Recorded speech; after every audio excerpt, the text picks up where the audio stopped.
S Rajamouli आला की नाही पूर्ण ब्रह्मांड झालेलं लागतं आणि यावेळी तो थेट आपल्याला वाराणसी मध्ये घेऊन जातोय.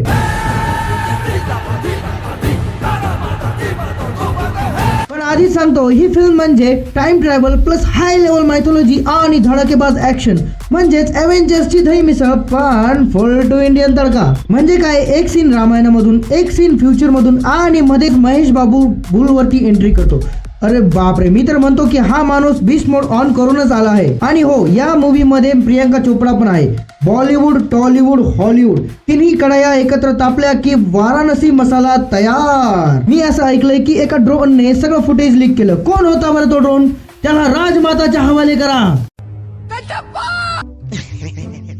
सॉरी भाऊ, भावनेच्या भरात वाहून गेलो होतो.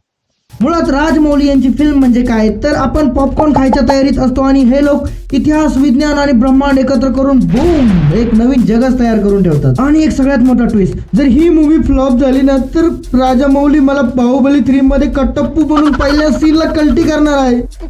म्हणून मी आत्तापासूनच तिकीट बुक करतोय. तू पण कर रे. आणि हो, भेटू 2027 ला. जय माहेश्वरी, ओ सॉरी, जय वाराणसी. तर वाराणसी 2027 मध्ये येतोय आणि आपण पहिल्याच दिवशी टाइम ट्रॅव्हल करून थिएटर मध्ये उतरणार. लाईक करा, नाहीतर फ्युचर मध्ये जाऊन ब्लॉक करेल.